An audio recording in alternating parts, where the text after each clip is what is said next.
People have been asking me to make this video since before I even started making YouTube videos.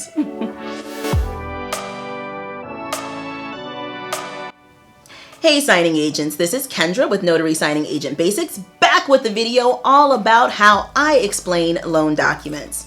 Now this is the part of the job that probably gives new signing agents the most anxiety, especially if they don't have any previous experience with loan documents themselves.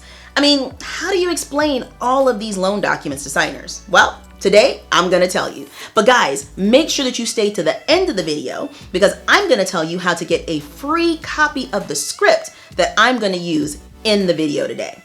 Now, in this video, I'm gonna show you how I explain what I consider the 5 most important documents in a loan package.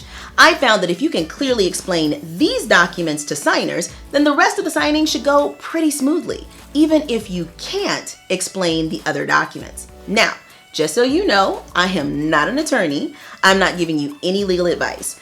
I'm just giving you an example of how I explain these documents. So before I get started, let me give you a quick breakdown of what you can and cannot say as a signing agent. As a signing agent, you present a document to the signer and you give the signer the name of the document. You can then give a description of the document's general purpose, and you can point out information in the document to the signers, such as loan payment amount, prepayment penalty, or other loan terms. Think about it this way.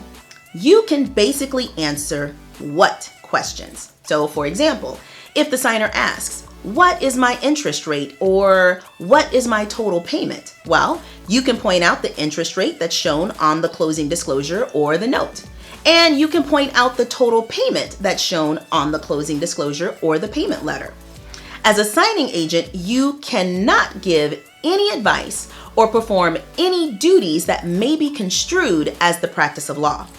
You cannot explain, interpret, or provide legal advice about the loan terms, fees, etc. A simple way to think of this is that you cannot answer why questions. So, for example, if a signer asks, why is this my interest rate? Or why do I have to bring this amount of money to closing? Well, you can't answer those questions, and you'll need to direct the signer to talk to their lender for clarification. Now, as long as you abide by the guidelines that I just gave you, then there's really no one right way to explain loan documents. Every signing agent has their own particular way of doing things and their own preferences. Another notary may explain the documents in a different order or a different way than I do, and that's just fine. As you grow as a signing agent, you may find a way that works better for you. And again, that's just fine. This video is just going to give you a starting point, a guideline that you can use as you get started to gain confidence at the closing table. Now, the last thing I want to tell you before I get into the documents is that the sample documents that I'm going to use are going to be for a fixed rate purchase or refinance loan with no money due at closing. This is a basic type of closing that I do frequently. But keep in mind that you will need to adjust the script if you have a loan where the customer has to bring money to closing, or if they're getting money out of the transaction, or if they have an adjustable rate mortgage, etc. Again, this is just a basic guideline to help you get started. So has this been a clear explanation so far for you guys? Is it making sense? If so, go down into the comment section right now and type "got it." Or if it hasn't been making sense to you, go down to the comment section and let me know exactly what it is that you need clarification on. All right, it's time for the moment you have all been waiting for. Let me tell you the 5 documents that I go over first with signers in the order that I actually explain them. First, the notice of right to cancel. Now, in Texas, this document is only for refinance loans on a signer's primary residence, so this document will not be in every file. Then I go over the closing disclosure, the note, the payment letter, and last, the deed of trust. And the reason why I go over these documents first is because they answer the questions that signers generally consider the most important.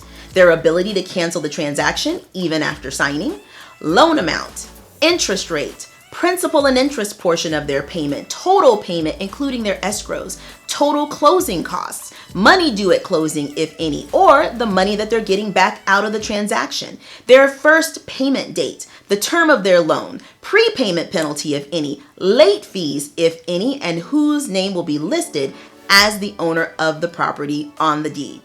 So now, with no further ado, let's get into the loan documents. The first document we have here is your notice of right to cancel. It lets you know that the signing is taking place on the 13th.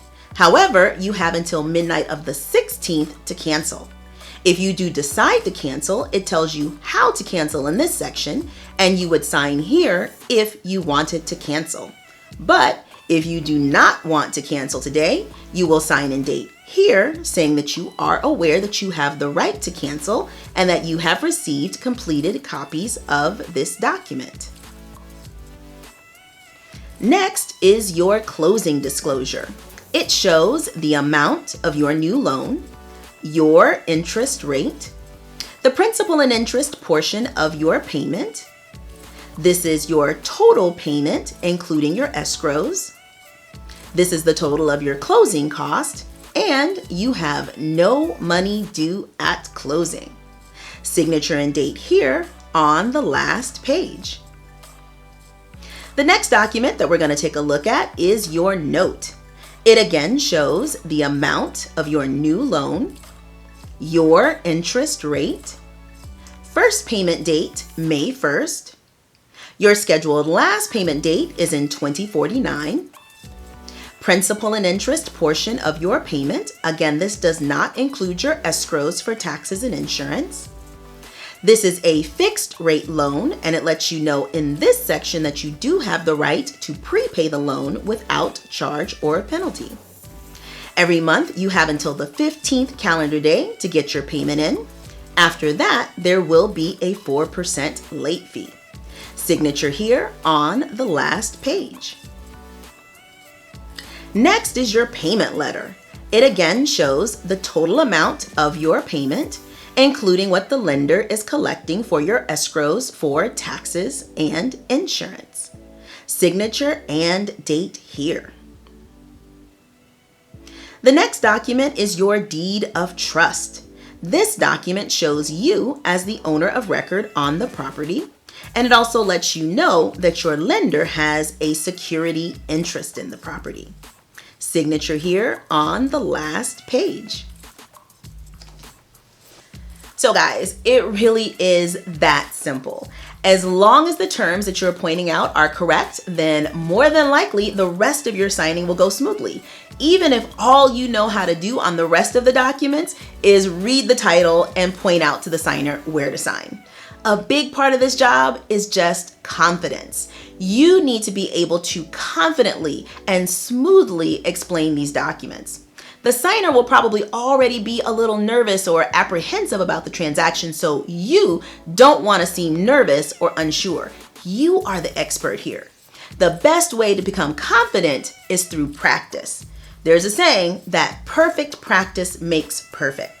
Practice going over these documents over and over and over again out loud. And not just by yourself, but grab your spouse, grab your kid or a friend, make them sit down and be the signer while you explain the documents to them. You should be able to easily explain these documents and point the pertinent information out even when the document is upside down. If you can do that, then you'll be able to confidently walk into a signing, even if it's your very first one. So now to help you out, I am going to give you a free copy of the script that I just used. If you want to find out how to get it, just go down into the description box and follow the instructions that you see there, and you'll receive an email copy of my script that you can print out and use to practice. Also, if you're not already following me on Instagram, make sure that you look me up. My username there is also Signing Agent Basics. I post just about every day with additional tips, tricks, funny memes about the industry, and quick insights into my day as a working signing agent. So guys, let me know, was this video helpful? If so, give it a thumbs up. Go down into the comment section and tell me what was the most helpful part to you. Also tell me what information you want me to go over in the future. And no matter what, make sure you hit the subscribe button and then hit the notification bell so you won't miss the next videos. This is Kendra with Notary Signing Agent Basics, hoping that you have a productive and profitable day.